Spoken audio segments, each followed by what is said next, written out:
Praise the Lord. My dear brothers and sisters, I'm happy to know that the Family Prayer Mission Toronto, Mississauga is publishing the Sunday reading and its reflections through YouTube channel. And this Sunday we are going to reflect about the third Sunday of the Lenten season. We are going to reflect about the cleansing of the temple. Jesus cleansed the temple. So we are going to reflect this Bible passage, especially the context of the cleansing of the temple. Why did Jesus do this? And Jesus knew within maybe 40 years later, this temple is going to be destroyed once and for all. Those who know the history, we know AD 70. AD 30, Jesus cleansed the temple. AD 70, the same temple was destroyed completely. Not even one stone left behind. The whole building, the whole temple was destroyed by the Roman army. So then why did Jesus was so passionate in cleansing that temple? So by cleansing the temple, intention of Jesus was not to give any importance for that temple, but to speak about something else, speak about another temple which he himself is going to build. And that is what in today's gospel, in the Gospel of John chapter 2, we read like this, verse 19, we read like this. Jesus answered them, "Destroy this temple, and in 3 days I will raise it up." And then they said, the Jews then said, "This temple has been under construction for 46 years, and will you raise it up in 3 days?" But he was speaking of the temple of his body.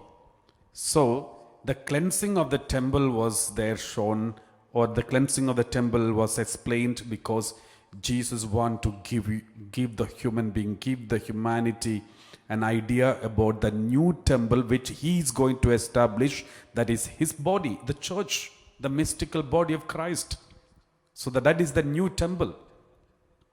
And in the Gospel of Mark, chapter 11, verse 17, he is adding one more sentence. When after the cleansing of the temple, he is adding one more sentence. What is that sentence? The sentence goes like this, Mark 11:17. He was teaching and saying, "Is it not written, my house shall be called a house of prayer for all the nations, but you have made it a den of robbers." You know why Jesus cleansed the Jerusalem temple? So first intention was to speak about another temple, the real temple, the final temple which Jesus is going to establish, that is his own body. Secondly, there is also reason why Jesus called them, "You made it a den of robbers." In Jerusalem temple, there is a section, there is a most holy place, Holy of Holies. Then the second part, that is holy place.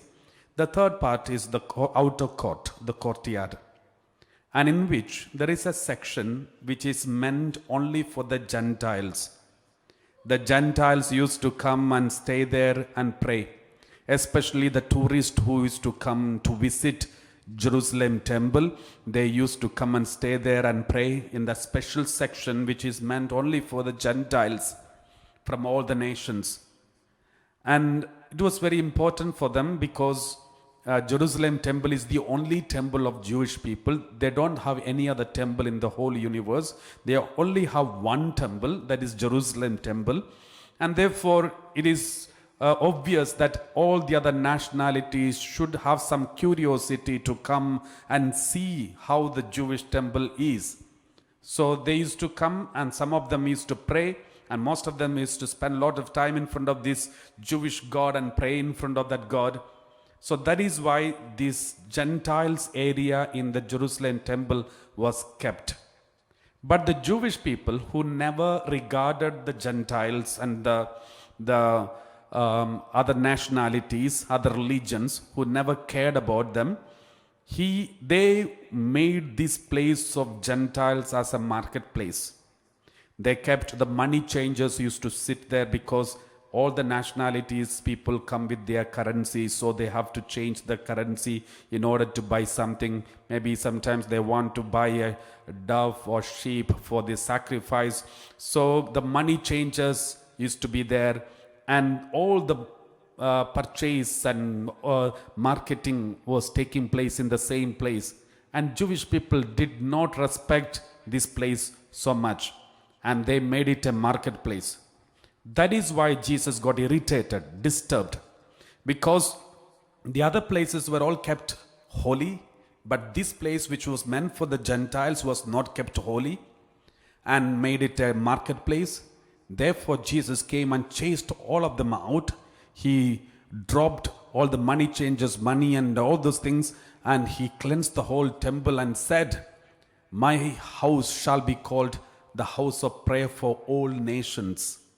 This sentence which he said, "My house shall be called as the house of prayer for all nations," this is very significant because this Bible passage is a word of God. He quoted from Isaiah chapter 56 verse 7. Isaiah chapter 56 verse 7. We read like this. Isaiah 56 verse 7 we read. Jesus says, the Isaiah said, the last line, "For my house shall be called a house of prayer for all peoples." My house shall be called a house of prayer for all peoples. So this is the Bible quotation Jesus quoted from Isaiah. And then he spoke about the Jerusalem temple. Now, if you know the background and context of Isaiah's prophecy, this prophecy, then you know why Jesus quoted that Bible passage. Now, what is the context of Isaiah, that Bible passage? When Isaiah was speaking about that Bible passage, "My house shall be called house of prayer for all nations," Isaiah was not talking about Jerusalem temple. Isaiah was in fact speaking about a new temple, prophesying about a new temple which is going to take place in the future when the Messiah, the Savior, comes to save the humanity. He is going to make a new temple. In that new temple, not only Jewish people who will be administering the sacrifice, but also the Gentiles will be administering the sacrifice. Not only Gentiles, but eunuchs will be serving at the altar. They will be administering at the altar. Eunuchs will be administering. Why eunuchs? Because Jewish people, they don't admit Gentiles and eunuchs in front of the altar. They don't admit. But God prophesied that in the future, when God established a new temple, in that new temple, on the altar, there will be Gentiles and eunuchs will be serving at the altar. Eunuchs means no children, those who do not want to give birth or do not want to get the children, and those who are unable to give birth. So